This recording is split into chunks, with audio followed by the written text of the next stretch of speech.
ये प्रेम विवाह नहीं है, ये लव जिहाद है। लड़की हिंदू ही क्यों होती है?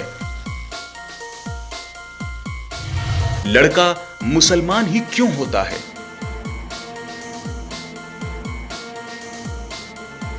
लड़की को मुसलमान क्यों बनना पड़ता है? आखिर क्यों शालिनी को फिजा फातमी बनना पड़ा? बहरहाल लव जिहाद के मामले ने सिर्फ कानपुर ही नहीं बल्कि पूरे प्रदेश में एक बार तूफान मचा दिया, क्योंकि एक तो यूपी में योगी की सरकार और तब ये मामले, और दूसरा शालिनी यादव का ये कोई पहला मामला नहीं है बल्कि कानपुर के ही जूही थाना क्षेत्र में इससे पहले 12 ऐसे मामले सामने आ चुके हैं जहां लड़की धर्म बदलती है, हिंदू से मुसलमान होती है, नाम बदलती है, निकाह होता है और इस तरह से मोहब्बत के नाम पर लव जिहाद होता है।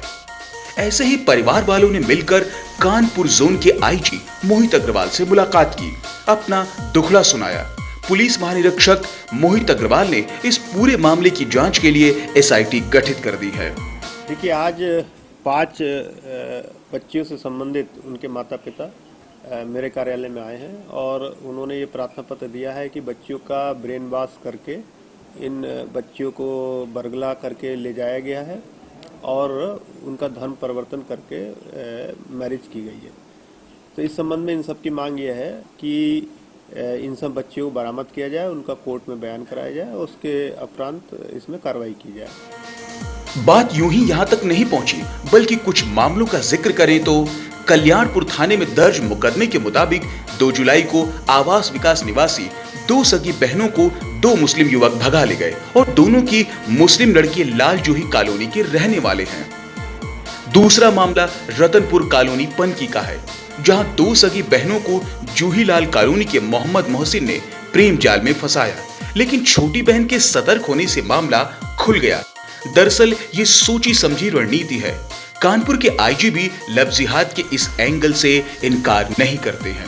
नहीं, बिल्कुल ये बात सामने आ रही है कि जो 5 लड़कियां जो दूसरे धर्म में गई हैं, धर्म परिवर्तन हुआ है, वो एक ही पर्टिकुलर इलाके की है। आए हैं, उनका ये कहना है कि जिन 5 लड़कों ने इन लड़कियों का ब्रेन वॉश किया, ये सभी लड़के एक ही क्षेत्र के, जूही क्षेत्र के रहने वाले हैं। तो इनका आरोप है ये गैंग एक प्रकार का चला रहे हैं और इस प्रकार से ये लड़कियों को बरगला करके उनका ब्रेन वॉश करके धर्म परिवर्तन करवाते हैं।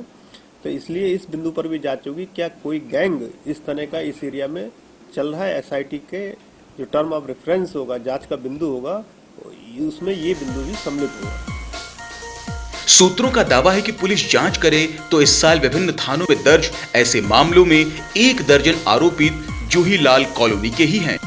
बताते हैं कि इस कॉलोनी में लव जिहाद के लिए बाकायदा ट्रेनिंग कैंप चल रहे हैं। दर्ज मामलों के पीड़ितों के मुताबिक पुलिस प्रेम प्रसंग मानकर ही जांच करती है। जब उन्होंने निजी प्रयासों से पड़ताल की तब पता चला कि आरोपित युवकों के कई लड़कियों से संबंध हैं। पुलिस इस दिशा में जांच करे और कॉल रिकॉर्ड खंगाले तो कई बड़े राज सामने आ सकते हैं। शालिनी के पिता से जब द पंचौरा न्यूज ने बात की तो उन्होंने सब कुछ स्पष्ट तौर पर बयां कर दिया। इसमें मेरा कहना केवल ये है, ये हमारे समाज का दुर्भाग्य है। एक तो हमारे समाज की लड़कियों को टारगेट करके उनको बरगला करके, जिससे कि उसने बताया भी हमारा कई साल से इनसे संबंध है परिवार से, तो जब वो नाबालिग होती हैं तभी से इनको घेर करके साजिश के तहत लव जिहाद के लिए इनको फंसाया जाता है, फंसाकर इनसे शादी करी जाती है। शुरू में ये लोग बहुत अपने आप को सीधा और बहुत ही उसको प्यार देने वाला साबित करते हैं, लेकिन कुछ दिन बाद आप ये निश्चित मान लीजिए कि उस लड़की को हम लोग भी तमाम सोशल मीडिया में देखते हैं, उसके साथ मारपीट और तमाम तरीके की घटनाएं, कहीं कहीं तो ये देखने को मिला अटैची में हत्या करके अटैची में बंद करके फेंक दिया या कहीं पर फेंक दिया। इसकी एक छोटा सा उदाहरण केवल देता हूँ कि हमारे देश में जिस लड़की ने आईएएस टॉप किया था, टीना डाबी ने, उसने भी एक आईएएस, वरिष्ठ आईएएस के साथ में शादी करी। शादी करने के बाद में वो 2 साल भी रिश्ता उनका नहीं चल पाया और वापस अपने अपने रास्ते पर दोनों हैं। मेरा केवल ये कहना कि हमारे समाज पे इस तरीके की साजिश जानबूझ करके रची जा रही है, जिसका हम सभी लोग पूरी तरह से विरोध करते हैं। ये मामले अभी बहुत हैं। किरदारों की संख्या भी लगातार बढ़ रही है। साजिश भी है और सियासत भी। लेकिन द पंचौरा न्यूज इस बात की संवेदनशीलता को समझता है, इसलिए अपनी बात को यहीं पर विराम देता है, लेकिन आगे ऐसे मामलों पर अपनी बात कहता रहेगा।